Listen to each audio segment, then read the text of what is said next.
ओम अज्ञानतिमिरन्धस्य ज्ञानञ्जनशलाखया चक्षुरुन्मिलितं येन तस्मै श्रीगुरुवे नमः। नमो ओम विष्णुपदाय कृष्णप्रेष्ठाय भूतले श्रीमते भक्तिवेदान्तस्वामिन् इति नामिने। नमस्ते सरस्वती देवे गौरवाणी प्रचारिणे निर्विशेषा शून्यवादी पाश्चात्य देशतारिणे। जय श्री कृष्ण चैतन्य प्रभु नित्यानंद श्री अद्वैत गदाधर श्रीवासदि गौरभक्तवृंद। हरे कृष्णा कृष्ण कृष्ण हरे हरे, हरे राम राम राम हरे हरे। हरे कृष्ण।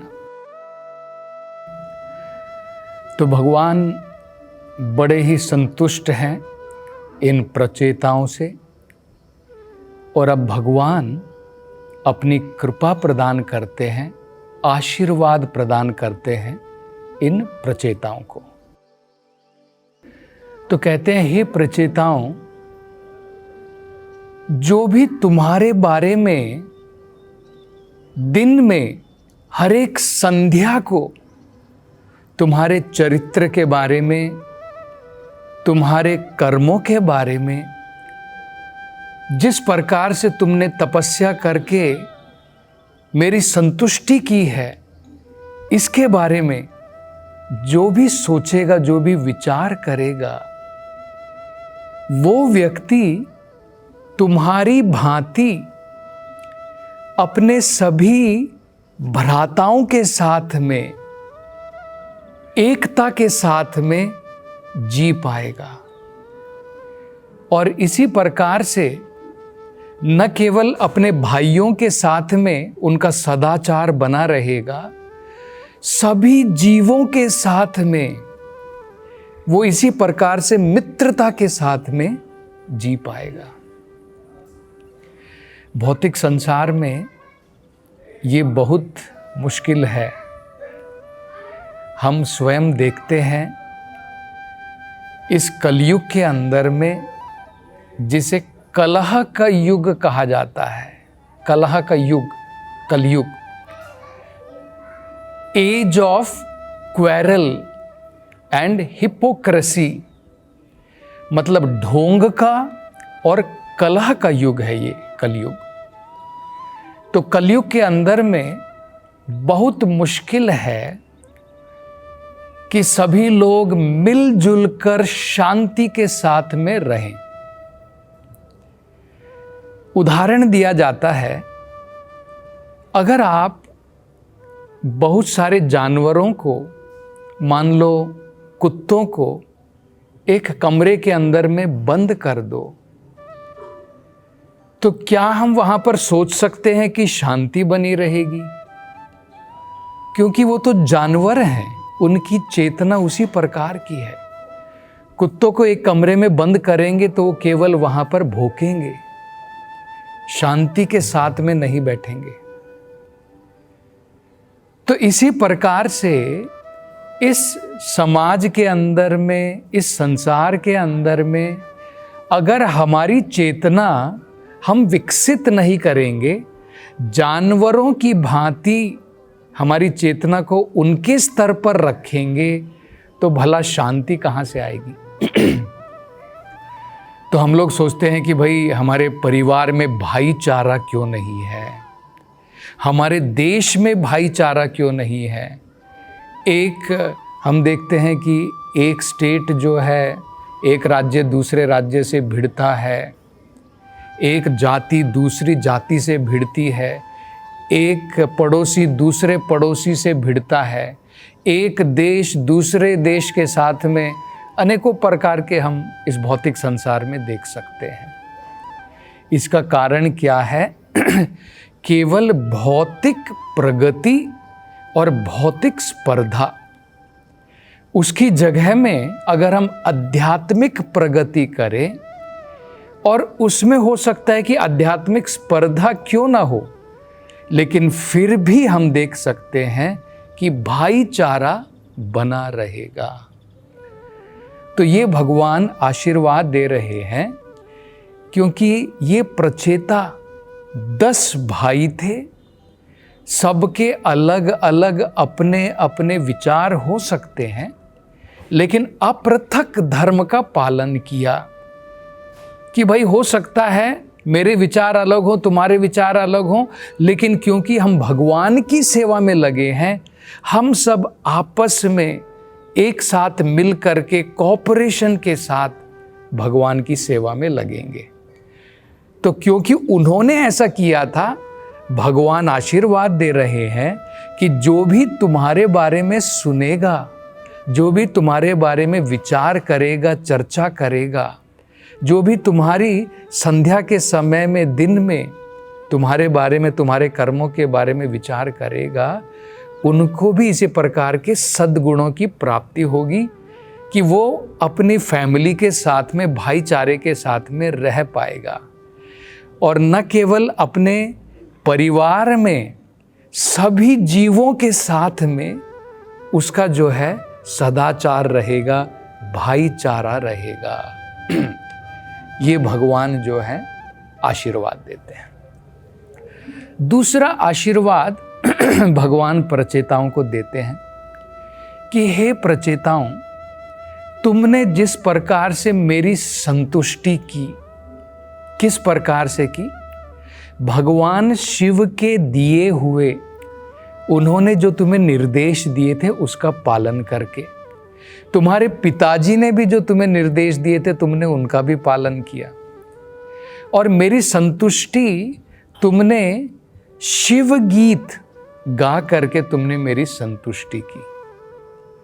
तो प्रातः और सायं, जो व्यक्ति सवेरे और शाम को इस रुद्र गीत के द्वारा, इन मंत्रों के उच्चारण के द्वारा, जिन मंत्रों का उच्चारण तुमने किया, इनके द्वारा जो मेरी संतुष्टि करेगा, उनको भी इसी प्रकार के आशीर्वाद प्राप्त होंगे और उनको सद्बुद्धि की प्राप्ति होगी, सद्बुद्धि की भी प्राप्ति होगी और उनको सबको मेरा आशीर्वाद मिलेगा। तो इसमें बहुत महत्वपूर्ण चीजें समझने लायक हैं। एक तो ये कि देखिए, जब इन प्रचेताओं ने प्रार्थनाएं की, इन प्रचेताओं ने कुछ भी अपने मन के अंदर में अनेकों प्रकार की इच्छाएं लेकर के प्रार्थना नहीं की। उन्होंने शिवजी के कहे अनुसार उनके दिए हुए मंत्र का उच्चारण करके, रुद्र गीत के द्वारा उन्होंने भगवान की संतुष्टि की। लेकिन खुश होकर के भगवान जो है अपनी तरफ से इन प्रचेताओं को आशीर्वाद दे रहे हैं। और ये हमने इसके बारे में पहले भी वर्णन किया था कि विदुर महात्मा ने तो बता ही दिया था कि क्योंकि उनको शिवजी की अनुग्रह प्राप्त हुई तो उनका भगवत धाम वापस जाना तो निश्चित हो गया था। लेकिन भगवान की कृपा से अब ये जो हैं अनेकों प्रकार के भौतिक आशीर्वाद भी भोग पाएंगे। तो हमको सबसे पहले तो ये समझना है कि सद्बुद्धि का मतलब क्या होता है। भगवान कह रहे हैं उनको मेरे आशीर्वाद भी प्राप्त होंगे और सद्बुद्धि की भी प्राप्ति होगी। जब हम भौतिक सुखों को भोगते हैं तो हमारी सद्बुद्धि खो जाती है। हम सोचते हैं कि यहीं पर सब कुछ है, स्वर्गलोक तक चला गया तो मेरा जीवन बन गया, मतलब हमारी बुद्धि भ्रष्ट हो जाती है। तो भगवान के आशीर्वाद के स्वरूप हमें भौतिक सुख समृद्धि की भी प्राप्ति होगी, जैसे प्रचेताओं को होने वाली है। उनको भगवान आशीर्वाद देने वाले हैं कि 10 लाख देवताओं के सालों तक, दिव्य वर्ष उनको कहते हैं, 10 लाख देवताओं के जो वर्ष होते हैं, उस समय तक वो इस भौतिक संसार के सुख और समृद्धियों को भोग पाएंगे, लेकिन बुद्धि नष्ट नहीं होगी। जब हम भौतिक सुख समृद्धियों में लग जाते हैं तो हम भगवान को भूल जाते हैं। तो सद्बुद्धि का मतलब क्या होता है कि व्यक्ति को ये ज्ञान रहता है कि ये सब तो नश्वर है, ये एक दिन चला जाने वाला है। भक्त की आसक्ति इसमें नहीं रहती है। सद्बुद्धि का मतलब होता है वापस भगवत धाम जाना। जिस बुद्धि के द्वारा व्यक्ति ये निर्णय कर लेता है कि संसार तो नश्वर है, मैं यहाँ पर समय और अपना कीमती मनुष्य जीवन बर्बाद नहीं करूँगा, और वो भगवान की भक्ति में लग जाता है, तब उसे कहते हैं कि वो उसको सद्बुद्धि की प्राप्ति है।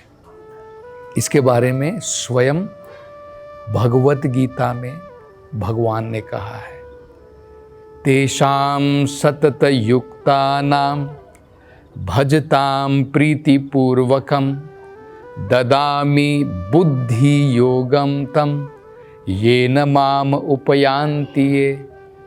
भगवान कह रहे हैं तेषां सतत युक्तानाम, जो व्यक्ति सतता हमेशा मुझसे जुड़ करके, युक्ता का मतलब होता है जुड़ करके, सतत युक्ता हमेशा मुझसे जुड़ा रहता है। कैसे? भजताम प्रीतिपूर्वकम, प्रेम के साथ में मेरी सेवा में लगा रहता है, भक्ति सेवा में, प्रेम भक्ति सेवा में। तो उस व्यक्ति को भगवान क्या करते हैं? ददामी बुद्धि योगम तम, भगवान उनको सद्बुद्धि प्रदान करते हैं। इस सद्बुद्धि को प्राप्त करने के बाद भक्त जो है, भगवान क्या कह रहे हैं? ददामी बुद्धि योगम तम येन माम उपयान्ति ते, जिसके द्वारा, इस सद्बुद्धि के द्वारा ये भक्त जो है अंत में मेरी प्राप्ति कर पाएगा। ये भगवान जो है सद्बुद्धि प्रदान करते हैं। तो इसलिए बड़ा महत्वपूर्ण है हमको हमेशा ये समझना चाहिए कि भौतिक चीज़ों को, इस भौतिक सुख समृद्धि को अपना जीवन का लक्ष्य हमें नहीं मानना चाहिए।